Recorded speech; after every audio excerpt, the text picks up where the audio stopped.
The crew members at Raising Cane's only cook to order, which means they don't cook your food until you order it, for the freshest possible chicken fingers, fries, and toast. Be a back-to-school hero with Raising Cane's. You are listening to KLRN Radio, where liberty and reason still reign. Most writers and radio show hosts know that to connect with your fans, you need to do more than just write books or record the latest podcasts.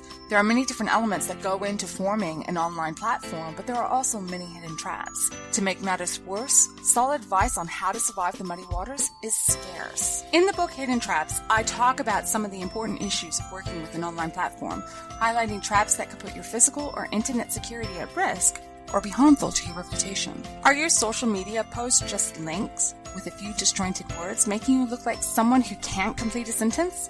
Did your new website cost you more than you anticipated? Are you leaking your personal contact details across the web without even knowing it? Then you need Hidden Traps. Hidden Traps is now available in paperback and ebook from a variety of retailers, including Amazon, Barnes & Noble, and Kobo. Visit blackwolfpublications.com for more details. If you're 85 or younger, would you like peace of mind and comfort for your family? We're Final Expense Direct with an urgent message for you. The average funeral today costs over $8,000, but the most you'll get from government benefits is $255. How will your family pay the difference? We can help. Our senior plans start as low as just $1 a day and pay up to $30,000 for a funeral and other final expenses. Peace of mind is easy. There's no medical exam. You'll have lifetime coverage, and your plan can't be canceled as long as you pay your premiums. Call now for free information about our senior plans. Answer a few simple questions and receive approval right on the phone. Plus, call right now and we'll give you a discount prescription card for free. Call 800-553-8687. That's 800-553-8687. Again, 800-553-8687. KLRN Radio has advertising rates available. We have rates to fit almost any budget. Contact us at advertising@klrnradio.com.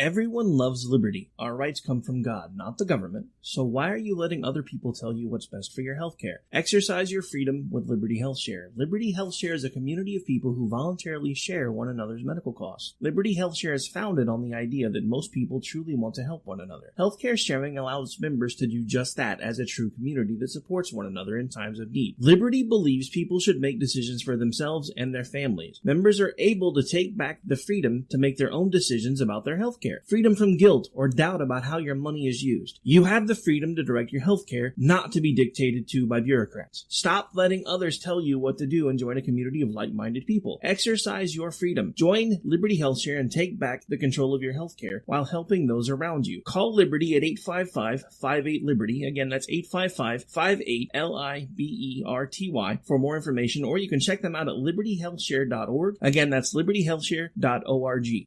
My son was in the Army back during Desert Storm, but even then he wanted an MBA. He looked at a dozen schools, but only one offered the online education and flexibility he needed while he was in a tent in Iraq, Grantham University. Turns out that Grantham's been delivering affordable, relevant college and advanced degrees for over 65 years. Heck, if they can deliver a quality education to a soldier in a tent overseas, think about the flexibility Grantham can offer you so you can earn your degree too. It doesn't matter how complicated or full your life is, if getting a degree is on your bucket list, you'll want to do what my son did. You'll want to call Grantham. Find out how easy it is to get started on your education so you can check that college degree off your bucket list. Call Grantham right now, 800-910-1370. That's 800-910-1370. Flexible, affordable, relevant. Call 800-910-1370.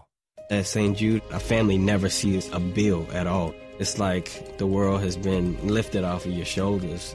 St. Jude Children's Research Hospital. Finding cures, saving children. Learn more at stjude.org. Sometimes Most writers feel lost, unsure why a passage may not be working. It takes another set of eyes to help us nurture our writing into full maturity. At Black Wolf Editorial Services, we strive to enable writers to develop and grow, offering manuscript critiques and line edits through a mentoring editorial style. We also offer assistance on generating a writer's bio for your websites. Black Wolf Editorial Services, nurturing your writing into maturity. For a full list of services, visit blackwolfeditorial.com. You're listening to the Spark Radio Network, internet radio like you've never heard before. Innovation, creativity, and imagination are all said to begin with a spark. So fasten your seatbelt and take the ride of your life and listen for the spark. Sometimes we need to slow down and remember the simple pleasures in life. Good coffee, good books, and good company. Come on in. Take a seat. The coffee's just been brewed. Let's see who we have in the coffee shop today. Another gorgeous day in the coffee shop. Now, I want to talk books and writing. Who has books on the table? Let's take a look around. Guy Donovan, you've got 3 books sitting here. The Forgotten Princess of Mona is on top. Excellent. Glad to hear that. How you doing there, Guy? I'm doing just fine, Jesse. How are you? I'm doing great. So, this book has your name on it. For better or for worse. Why don't you tell me a little... So I'm guessing because there's 3 of them stacked up here, it's part of a series. So why don't you are correct. Why don't you tell me a little bit about both the book and the series? All right, I'd be happy to. The series is called The Dragon's Treasure, and the first book that you have on top there is The Forgotten Princess of Mona. Basically, what The Dragon's Treasure tells is the story of a young girl in 5th century Wales. She happens to be a princess of a post-Roman kingdom by the name of Mona, which is taken from history.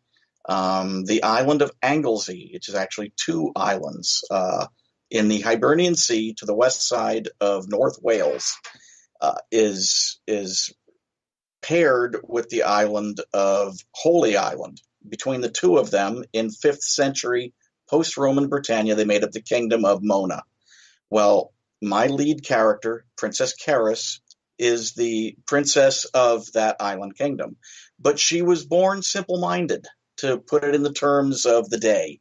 One of the politer of the terms of the day, of course. Another would be moron or addle-brained or whatever. But because she's a princess, people refer to her as simple-minded. Today, we would know it more as autism. Well, her mother and father are both dead. Well, her mother died giving birth to her. Her father disappeared when she was only 10.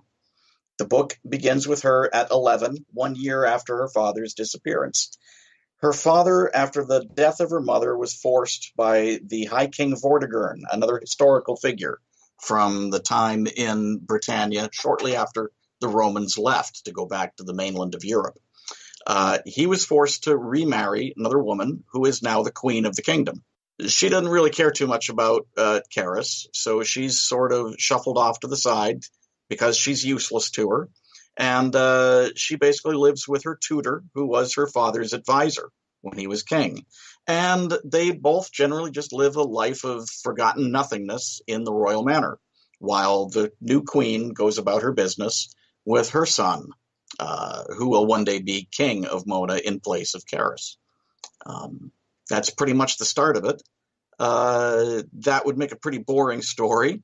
So at one point, Caris discovers, while she's out in the countryside with her tutor, whose name is Domelk, she discovers a little cave, and in that cave is a creature that, let's face it, it's called the Dragon's Treasure.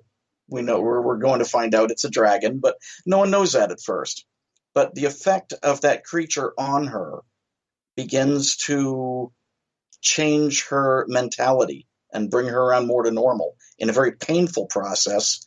But becoming more normal makes her a threat to that new queen's perception of what's going to happen with her son. So that's pretty much the beginning of the series there. Wow, sounds fascinating. And you said the genre for this was epic historical fantasy? Yes, I went through lots of hoops about researching the history of the period, which is early medieval, but it's right after antiquity, in which the Romans were running Britannia. Everybody's heard of Hadrian's Wall, keeping the Picts back in Scotland, and the Romans in the south. This is after that. The Romans left in 410 AD, and my story picks up in the late 430s and continues into the 440s throughout the 4 books of the series. So it's in a period right after the Romans have left, and there's a certain amount of chaos involved in who runs things. But there was a high king of Britannia who was sort of a last Roman governor in a way. His name was Vortigern, and he is, in history, a predecessor to Uther Pendragon, who everyone's heard of, I believe. That sounds fascinating. So yeah, there's history involved, but it's all background. The story involves my character, who has this small little niche in one far-flung corner of this much larger pre-Arthurian story that's playing out in Greater Britannia. Wow. So what was the hardest thing you had to research? Oh, the genealogy of who was running what kingdoms were where, what foods did they eat, what kind of clothes did they wear.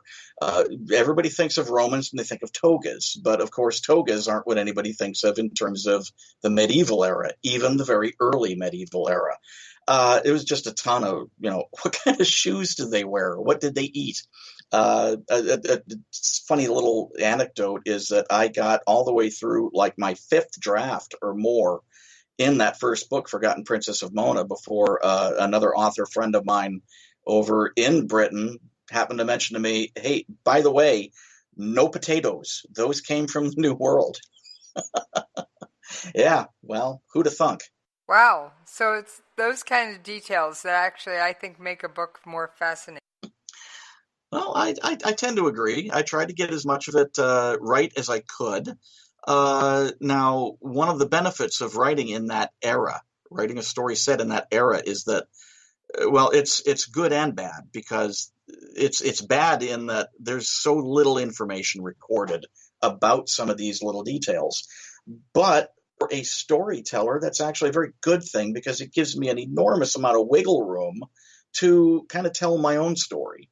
And as long as I don't break too many realities, like the potato issue, which I had to turn all my potatoes into turnips.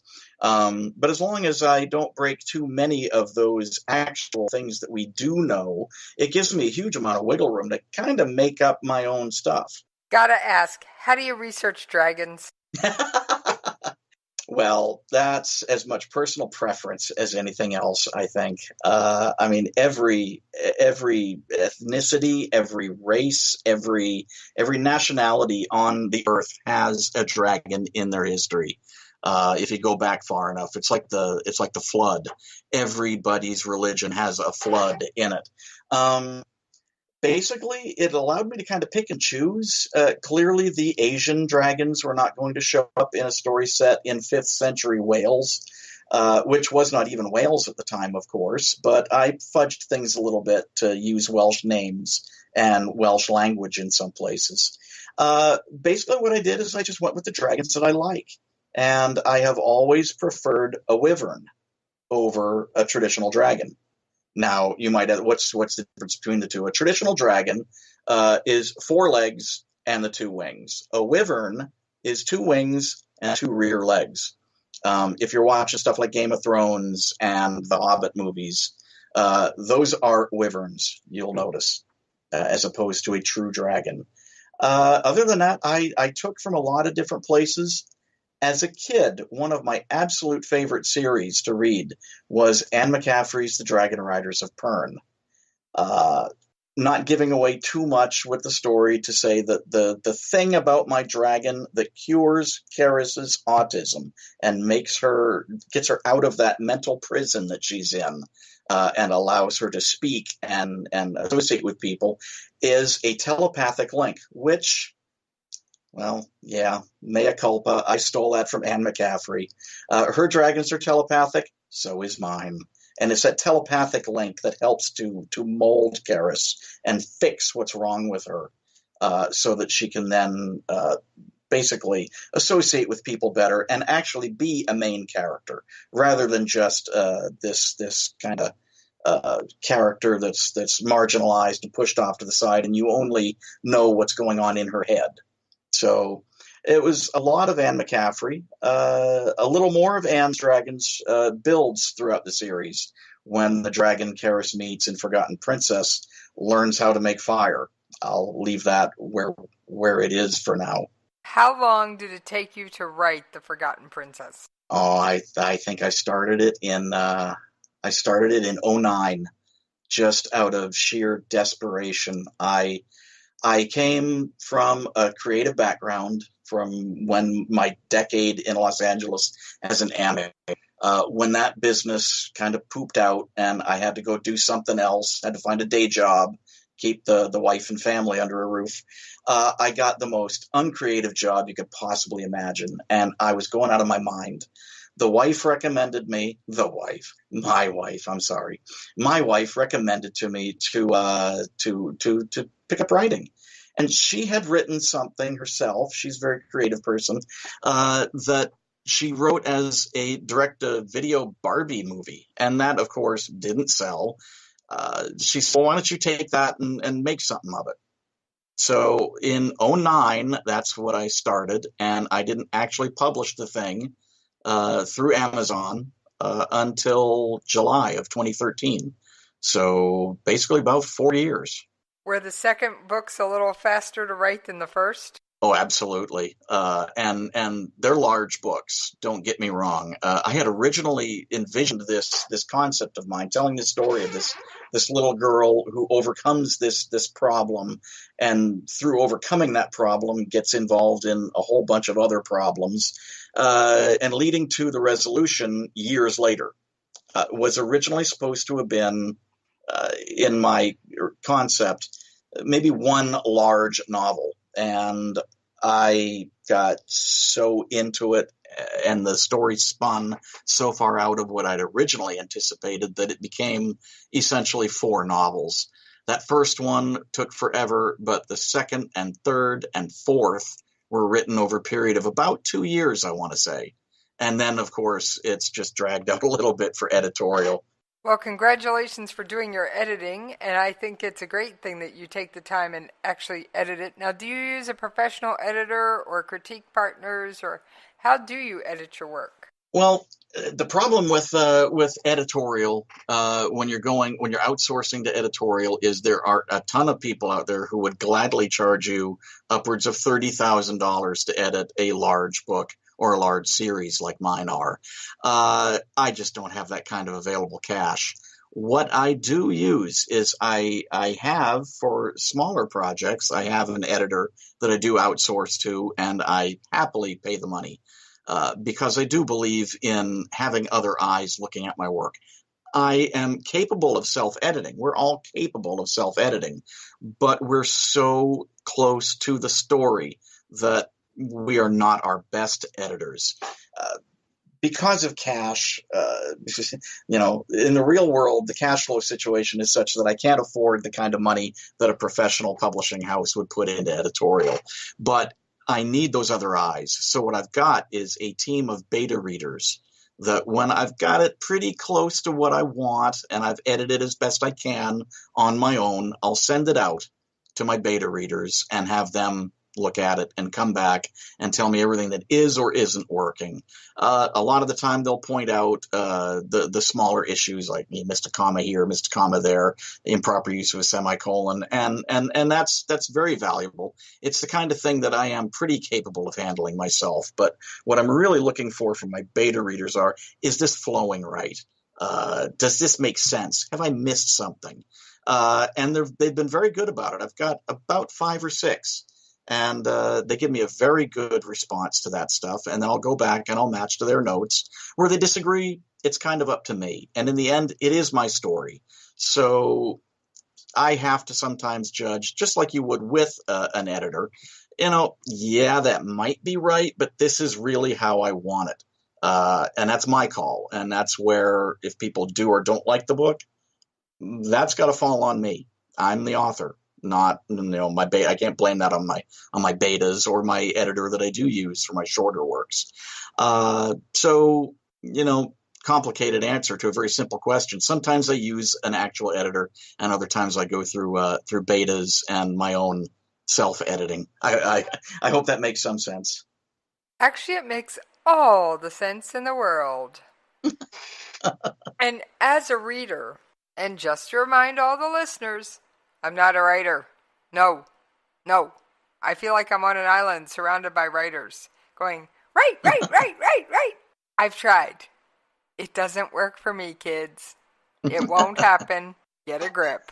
But as a reader, I can always tell when something's been well edited. And I actually do serve as beta reader for a few friends who are writers. So I know what it's like to go through that pre-published work and find the plot holes. It could be as simple as the pizza box was open. 6 pages later, it's closed. But this pizza box is actually something we need to keep track of. So how did the lid get closed? Or, you never told me she had a gun. Where did she get the gun from? Or, what do you mean she's magic? I'm 17 chapters into this and now you're bringing out magical abilities? Wait a minute. Yeah, the last thing you want is to go all the way to publication and start getting feedback in the form of bad reviews about how many things you missed or how many things that you did that were confusing. You can't please everybody. I have to face that fact.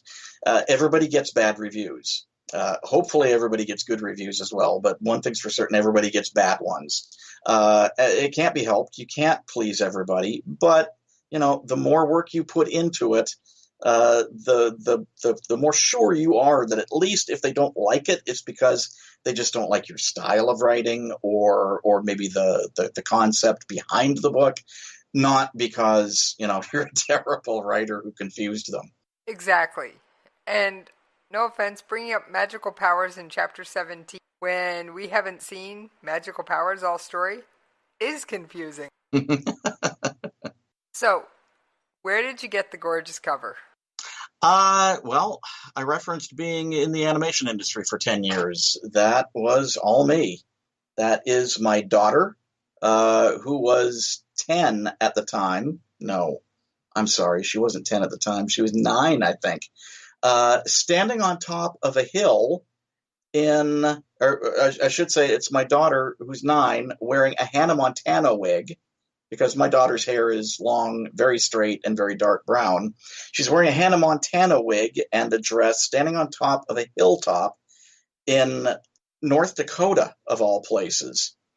What I did is I photoshopped behind her the Menai Strait, which is the stretch of water that separates the island of Anglesey in Great Britain from the northwest coast of Wales. Put it through a whole bunch of filters, played with it a lot, changed some colors, and there you go. Took out some telephone poles and some wires and stuff, and there you go. My 10 years in the animation business doing professional art at least taught me how to do a book cover. Well, I will say in most cases I say authors should never do their own book covers. You fit the exception to the rule. You have the background and experience. Well, thank you. I appreciate that. It was a risk. Again, it's like editorial. We're not our best critics. We're really not. But the money situation came down to $500 for somebody else, and hopefully I like it, or I am an artist myself. I know what I want. I know composition. I gave it a whack, and so far I've gotten pretty good feedback from the covers, particularly Forgotten Princess of Mona and the second book, A Cold White Home. But all of the covers so far I've done myself. Well, I'm going to have to say break the rules and do it yourself, because they're gorgeous covers. Well, thank you. That's nice to hear. It's one of those things. Most writers, and even myself, as a radio show host, I needed a show graphic. I draw stick figures. Now, thankfully, my show graphic for my main show was a photograph that just needed a border and some wording, so that was doable. But my show for Coffee Shop, that a little bit harder to get my head around. In fact, we went through a couple iterations of that image. Yeah, I went through quite a few different versions of particularly Forgotten Princess Amona because it's the first in the series. It sets the tone for the remainder of the series. And in my other books, I follow a similar design with all four, well, particularly the first three covers. The books are in order: Forgotten Princess Amona, A Cold White Home, Songs of Autumn, and the fourth one, which is still an editorial, is going to be titled Memories So Distant and Brief. Well, A Cold White Home and Songs of Autumn follow the same general format of that first cover, but like she does in the story, Karis gets older throughout, and she's in different locations, and she dresses completely differently in at least the one case. So I had a lot of fun with that, and given the long nature that this has taken me to edit all these and get them out, it's at least every other year that each one comes out. It's almost a year, but never quite. It's always just a little over. So my copyright dates make it look like it's every other year. But the benefit of that is that my daughter is growing up along with the character. So as I get to that fourth book, she looks nothing taller, skinnier, doesn't look anything at all like she did in the first, where she's such a little child. But it's been a little bit of kismet, I guess you could say, for me. So how has having a day job and a family affected the amount of time you have for your writing? Affected the time or eradicated the time? Oh my God. Well, my wife writes also. I neglected to mention that while I was an animator, my wife was a film editor. I did mention that she had originally written a very rough version of what became my version of The Dragon's Treasure. But she's a writer as well, and luckily that gives us something that on our days off, both of us are perfectly happy spending time together. We're together. We're working in our own different worlds, on our own different books and scripts and other projects, but we're together. That's our together time. So that helps a lot. As far as the more extended, the farther out the family we go, i.e. our daughter, well, let's just say we get a lot more work done during the school year when she's in school than during the summers. I could see that being the case. Yeah. I managed to take I work nights. I have a quote-unquote day job, but I work nights. And what that does also is I come home from my job at about 3 o'clock in the morning, our time here in Central Standard Time. Everybody else is in bed. That gives me an extra couple of hours to sit down and work on some of what I'm doing, either writing fresh or editorial, before having to go to bed, and maybe I can have breakfast with the family and then go to bed. So in an odd sort of way, having my wife working during the day and me at night, while it does for anybody, it does take writing out of it completely. For anybody, that makes a family life really hard. But because I have that time in the morning, at least it's a little something. So it impacts for certain, but I'm a little fortunate in my night shift job that it gives me some time to kind of catch up. Personally, I've heard it told that most writers write best in the dark, so 3 a.m. may be the perfect time to be writing. You know what? It does seem to work for me. I find the fact that there's nothing else going on to help me get into, just get my head into that world that I need to be in. I can do it. I've written during the day. I've written in coffee shops during like the busiest times of day. On our weekends, that's what we typically do. There's a university bookstore that we go hang out at and we write. It seems to be a little bit of a stereotype of writers to go write in a coffee shop. It really does work for us. So I can do it during the day. I can tune it all out. But when I'm home at night between like 3 and 6 in the morning, and it's the same for me as anybody else who comes home at 5 o'clock, between 5 and 8. You're glad to be off the job. You've got some downtime for yourself. Well, I have the added luxury of there's nothing else going on. Nobody's out with a jackhammer in my street. The linemen aren't, ripping something off my telephone pole outside the house. I don't have tractor trailers driving by. It makes it much easier to get in, really. Well, I think it's fantastic. And while I don't write or edit writing or anything like that, I do edit audio. And yeah, it's easier for me to do when the world's quiet. Sure is. So are you the type of writer who plots out every point in a book and you know where this story's going from the word one? Or do you let the characters run away with the story? Everybody's got their different words for that, the plotter or the pantser or whatever. I'm kind of a plotster or something along those lines.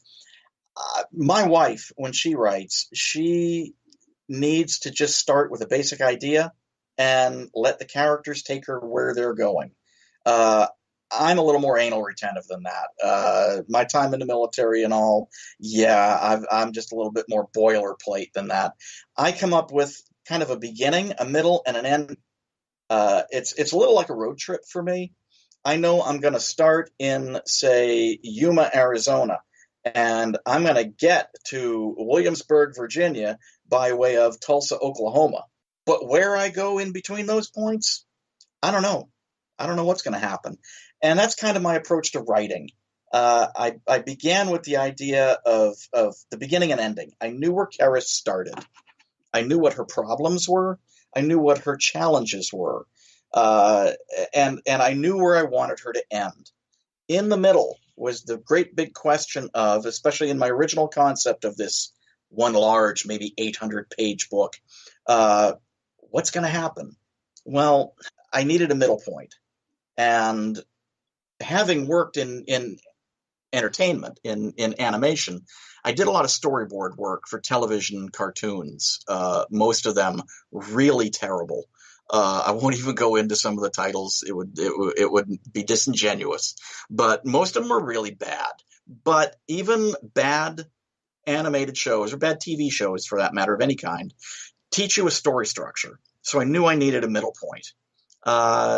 Put a little thought into that, came up with one, and of course things change. But with those 3 points kind of set, almost like a Doctor Who set point in time, immovable point in time concept, except maybe not quite so immovable. Right. I just started letting my characters lead me through the story, and every once in a while I'd need to knowing where I wanted to go, I had to make a course correction from time to time. But there were several times where in the course of the writing, and that's the creative aspect of it, in the course of the writing, things just happen. Lines come out of characters' mouths that make you go, oh my God, I never saw that coming. And it takes you somewhere else. So I always had to kind of keep in mind where this thing was going. Sometimes I moved that middle point around a little bit, but I always had a little bit of a roadmap, but I took lots of side trips. So basically it's a hybrid process. I never had an outline that I'd have to go back to and, oh my God, I betrayed that. I need to change this and cut that out and rewrite. No, I just changed my midpoint.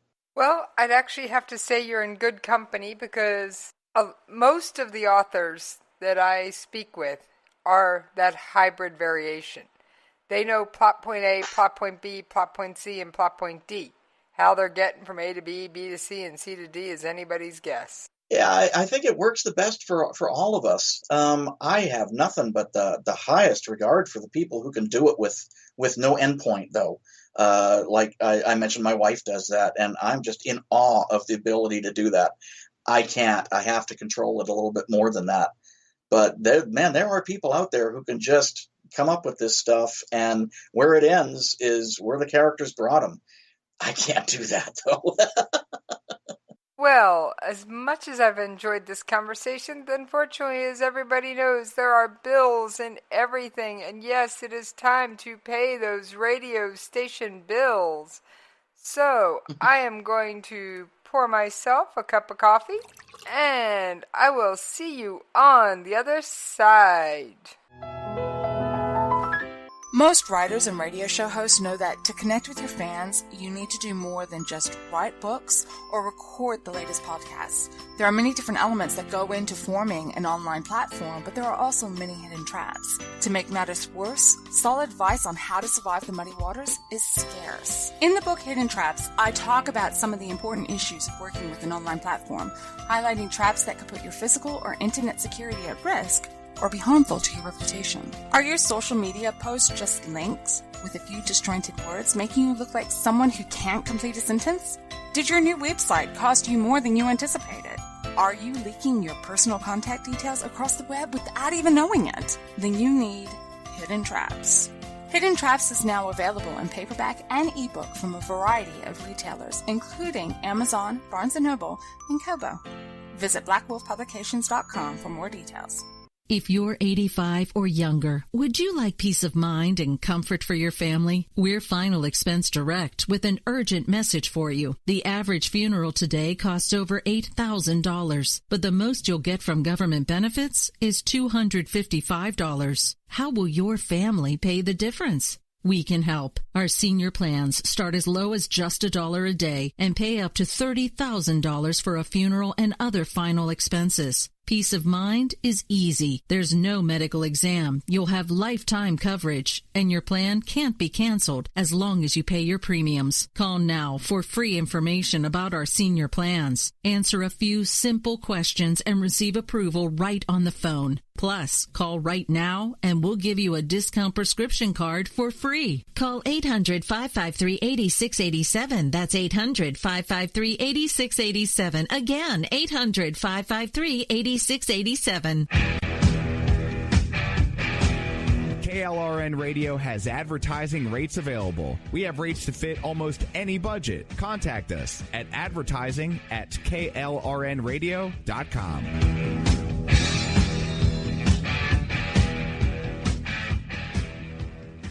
Everyone loves liberty. Our rights come from God, not the government. So why are you letting other people tell you what's best for your healthcare? Exercise your freedom with Liberty Health Share. Liberty Health Share is a community of people who voluntarily share one another's medical costs. Liberty Health Share is founded on the idea that most people truly want to help one another. Healthcare sharing allows members to do just that as a true community that supports one another in times of need. Liberty believes people should make decisions for themselves and their families. Members are able to take back the freedom to make their own decisions about their healthcare. Freedom from guilt or doubt about how your money is used. You have the freedom to direct your healthcare, not to be dictated to by bureaucrats. Stop letting others tell you what to do and join a community of like-minded people. Exercise your freedom. Join Liberty Health Share and take back the control of your healthcare while helping those around you. Call Liberty at 855-58-LIBERTY. Again, that's 855-58-LIBERTY for more information, or you can check them out at libertyhealthshare.org. Again, that's libertyhealthshare.org.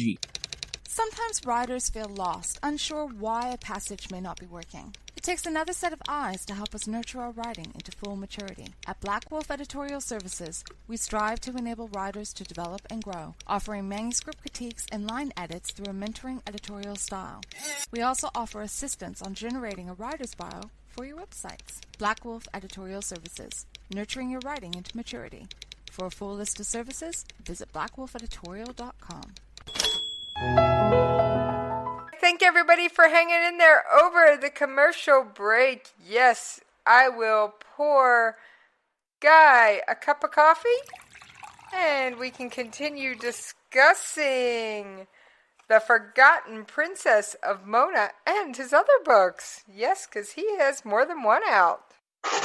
So, Guy. Yes. What was your... They say editing is slaying your darlings. What was the one scene or character you had to take out just because it absolutely didn't go anywhere that you hated pulling? Oh, well, I'm going to have to do a little bit of a spoiler here, I guess. It's not really a spoiler. You already know from listening to my gas bag windiness for the first half of this show that this series of 4 books covers the life of my main character, Karis. So you know that she doesn't die, at least not in any of the first of those 4 books. At one point, though, when she escapes from a very bad situation at the end of The Forgotten Princess of Mona, however, people assume that she has died in the aftermath. And in the second book details Karis's life in the wild with her dragon. She and the dragon are together for most of that book, and it is just them. When I originally wrote it, I included many of the original characters from Forgotten Princess of Mona and what was happening to them in the aftermath of the disaster that Karis escaped from and that they all thought she died in. So in part of that, this all wound up getting cut out of the book because the book just got too doggone big, and the story's about Karis, not these other people. So it got sacrificed. But I really loved a scene that I wrote where there's a funeral for Karis. Now, Queen Lucia, who is the new queen of Mona, Karis' stepmother, has a son of her own, ostensibly with Karis' father, King Talarkan, who went missing. Karis and that son, whose name is Elian, got along really well, even though Karis was simple-minded. So, and Elian is not simple-minded. He's a perfectly normal little boy, but he's only 5 years old. And he's a little bit of a spoiled being a prince. Well, he is destroyed at the idea that his older sister died. In fact, the thinking is that she was crushed under a wall that fell. So there's just really not much left to bury. But they find some remains and bury them as if they're Karis. And I really, really, really loved the scene because I wrote it from Elian's point of view of this beloved older sister of his that everybody else either really didn't like much because she was weird, and people were very superstitious about mentally handicapped back then.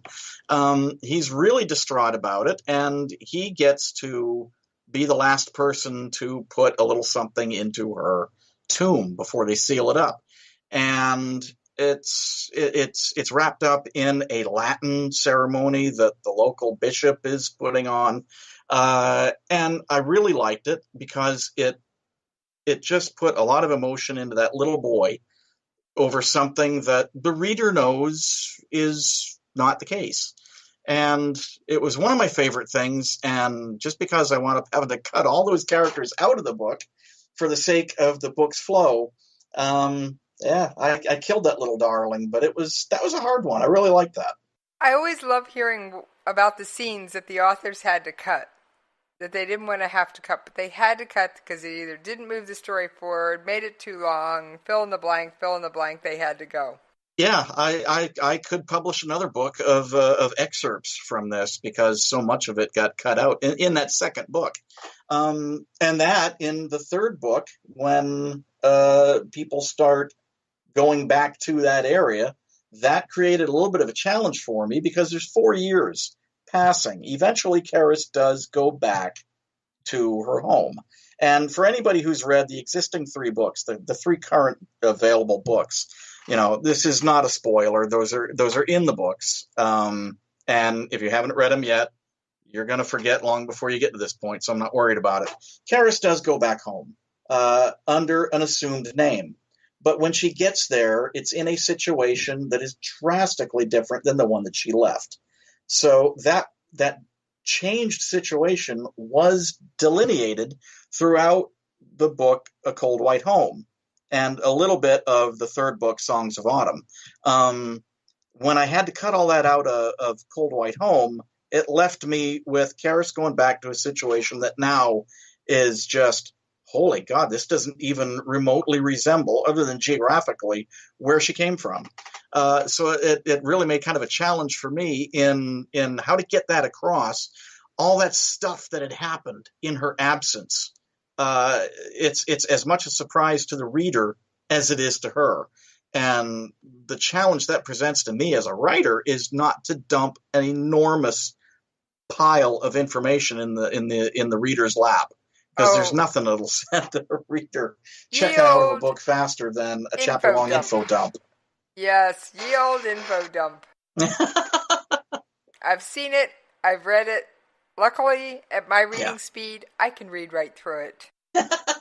Yeah, eventually, but No. a lot of people won't, and it's the kiss of death for a writer. And I say it was a challenge. It hurt to cut the scenes because I really liked them, but then honestly, in terms of my growth as a writer, it was a good thing because to put that challenge in front of me, how do I do this? I think I did all right. We'll see what everybody thinks when book 4 comes out. But no, there is no dreaded info dump. I managed to find ways to work it in. We'll just see how well people think I did when the book actually comes out. Maybe January, February 2018. Well, for one, I will expect you back on the coffee shop. Lunches are just a blast. Absolutely. I'd love to do that. Now, what's your advice for a new writer trying to find their way around a manuscript? Oh, as in never written one before? Or never finished one, or struggling with writer's block? Take your pick. Oh, wow, there's just so many things. I mean, the stereotypical answer to that is always right. And I've given that one plenty of times myself, because it's probably the most valuable advice for any new or upcoming writer is just write all the time. I find that, segueing into the writer's block thing, I find that writer's block almost doesn't really exist. I mean, it does. You sit there and, holy cow, nothing's coming. Well, then just write something else. Anything else. It doesn't matter. It doesn't have anything to do with the story that you planned on writing. Write something. That knocks stuff loose. Once something starts flowing, the ideas are going to come out of your head. You're going to find yourself subliminally putting something down that belongs in that story. A little kickstart method I've found. You might get through a couple of pages before you get to that thing that kind of flips the switch in your head, like, oh my God, this is it. But just write all the time. Beyond that, talk to other writers. Other writers can teach you a huge amount. I wrote the first 4 or 5 drafts of Forgotten Princess of Mona in an utter vacuum. Now, I've always been a big reader. I've been reading. Well, I'm misspeaking myself here. I've been reading novels since I was about 9 years old. I think that's when I read Planet of the Apes, 2001, A Space Odyssey, The Poseidon Adventure, Jaws. Not that my mom and dad knew I was reading that kind of stuff, because Poseidon Adventure and Jaws particularly get pretty smutty in their printed forms. But I've just been reading all the time. Anything I could get my hands on as a kid. I fell into science fiction with 2001 and stayed there. Discovered Tolkien later. Well, all of that's great. I knew what I liked. I could write the way I liked. I'd written plenty of other stuff as a younger kid. I started out like so many other people writing fan fiction in the 70s. But I was writing in a vacuum. There was no internet back then in the 70s. And most of us are pretty introverted, and it takes a certain amount of guts to hand stuff over to people and say, hey, I wrote this. Would you like to tell me how god-awful it is? Most of us don't do that. Unfortunately, writing in that vacuum doesn't really lead to your growing, and you're just perpetuating mistakes that you don't know you're making. It's when you start talking to other authors, start interacting with an author's group, either in person or online, you're going to start learning stuff that you didn't have any idea you had yet to learn. So that would be the big thing. Write a lot and talk to other writers.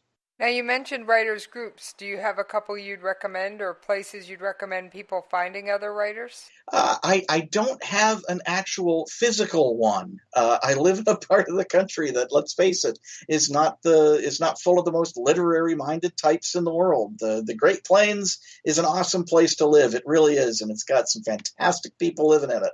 Not a lot, especially if you tell them that you're into fantasy and science fiction, there's probably going to be a lot of vacant looks thrown your way. So no, personally, I don't have one available to me in the area that I live, but online there are several of them. There is, and I'm speaking mostly from science fiction and fantasy because that's what I write. Obviously, there are plenty of others that don't deal in those genres. But online on Facebook, I would recommend the Sci-Fi Roundtable. Is a really good one. It's got a ton of membership. It's got a ton of people taking part in it.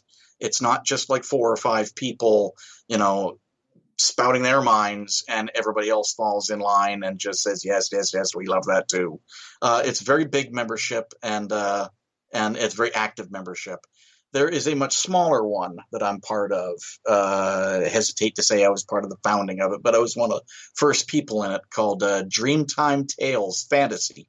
It's created and moderated by a fellow self-published author over in Great Britain by the name of Niels Visser. I'd recommend that one. There are quite a few good ones out there. If you search for sci-fi or fantasy writers groups, you'll find quite a few. And those two are the ones I would recommend the most, I think. Outstanding. Now, how did your drawing impact your writing? Do you see the scenes as pictures in your head?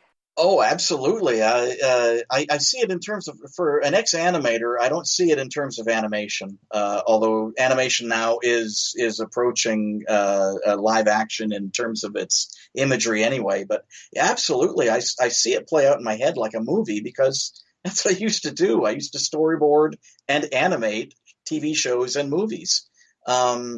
I hear the music in my head. I've got a soundtrack playing back there. And of course, if I could plug my brain into a set of speakers, you probably would hear utter mush. But to me, in my brain, it all is playing like a movie back there. So, and I've been told that I write cinematically.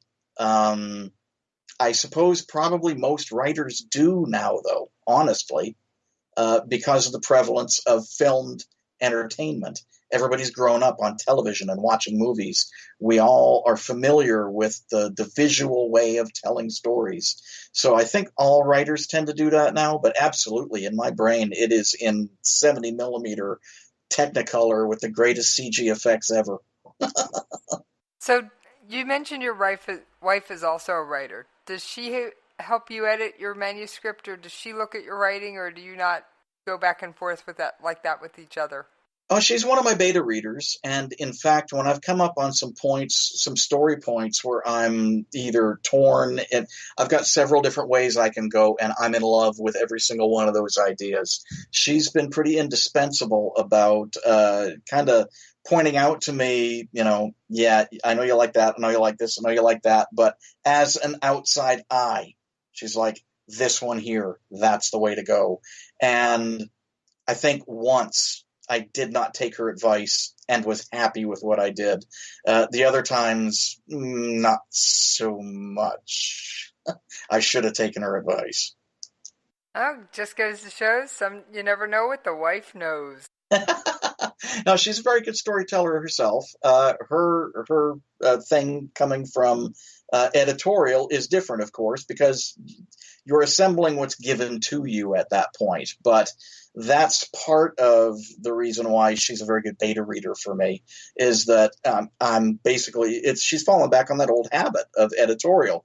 Here's the quote unquote footage. What do you think works best? And like any good editor, she'll point out that one right there. And like I say, once I did not listen to her and was happy with the result. And all the other times it's just been like, yeah, she's right.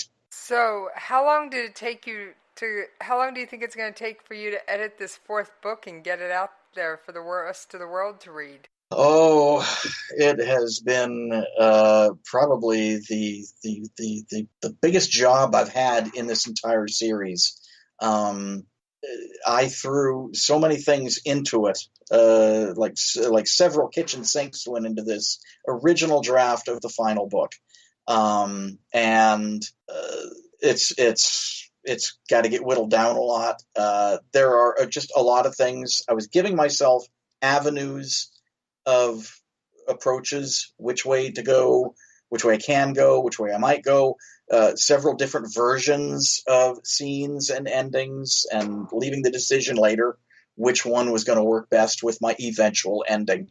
A lot of stuff needs whittling down at that point. I'm hoping for January or February 2018, maybe. And we'll see. We'll see. I guess the beautiful thing about being self-published and not having a major publishing house hounding me about a release date and the advance they paid me and blah blah blah. It's up to me. The thing will come out when I'm done with it. But it's the ending. I have not a great deal of fans, mind you. I'm certainly no Stephen King, but there's a few people out there that are asking me relatively often, hey, when's that last one out? Come on, I've already read the first 3. Hopefully January or February 2018. Short answer. Well, like I've already mentioned, you will be welcome back in the coffee shop. And at this point in the time in every episode of Coffee Shop, I have 2 questions left. Okay. What is your favorite coffee shop treat? Oh, favorite coffee shop treat. Apple fritters. Awesome. And would you please share your social media contact information? Oh, absolutely. I can be found at my Dragon's Treasure Facebook page that's dedicated to the series. And basically, if you just go onto Facebook and search The Dragon's Treasure, it will pop up. All right. Well, I thank you for joining me in the coffee shop. And as a reminder to all my listeners, yes, Jesse's Coffee Shop is not only available online, you can play it from the device in your pocket. Yes, it is also a podcast available on iTunes, Google Play, SoundCloud, and many of your favorite podcast locations. And I can be found on Twitter at Jesse's POV. You can email me at the station, Jessie, Jessie, at KLRNradio.com. And of course, you can always check out the latest Coffee Shop episodes at jessiescoffeeshop.com. And on that note, I'm snatching these 3 books in the Dragon's Treasure series off the table, pour myself another cup of coffee, and settle down for a great read. And I will see you folks next time in the coffee shop. Come in store and you'll also get a 10-day sample of Double Wear Longwear Foundation in your perfect shade. Quantities are limited, so don't miss the Estee Lauder free gift. Now through August 23rd at Dillard's and Dillards.com. Attention business owners and independent contractors. This is a money-saving message from Tax Mediation Services. If your business owes $20,000 or more in taxes, we can help you today, right now. Listen, dealing with the IRS is no picnic. It's an intimidating and extremely stressful process, and you don't want to go it alone. Our attorneys know every law, every tax break, and every possible opportunity to help you resolve and reduce your tax debt. And if you owe more than $20,000, you may be at the top of their hit list. So don't take your tax debt lightly, because it will not go away on its own. The IRS can seize your bank accounts, your home, and even shut down your business. Call our tax experts today at 1-800-783-0810 and let us deal with the IRS while you focus on your business. That's 1-800-783-0810. Again, that's 800-783-0810. The thought of my sons growing up without me inspired me to quit smoking. I talked to my doctors, and then I threw away all my cigarettes, ashtrays, and lighters. I started exercising instead of smoking. Getting support from friends online kept me on track. Staying away from alcohol when I was first quitting was key. Instead of smoking after I ate, I'd get up and take a walk. I missed having a cigarette in my hand, so I'd hold a pen or a straw, anything. Until I knew I wouldn't give in to temptation, I spent more time with my friends who didn't smoke. I went to places that were smoke-free. I didn't stay quit the very first time I tried. I kept on trying, and I learned something each time. Do whatever it takes. No matter how many times it takes. I quit. I quit. I quit. We did it, so can you. You can quit. For free help, call 1-800-QUIT-NOW. A message from the U.S. Department of Health and Human Services and CDC. Every day, the men and women of the United States Marine Corps stand ready to defend the American way of life. The few, the proud, the Marines. As a mother, you don't want to have to worry about this bill is coming, but then she needs this chemo. That's a decision you shouldn't have to make. At St. Jude, a family never sees a bill at all. It's like the world has been lifted off of your shoulders. The treatment doesn't get any better than what you receive at St. Jude. It saved my life. It saved my daughter's life. It saved our family. St. Jude Children's Research Hospital. Finding cures, saving children. Learn more at stjude.org.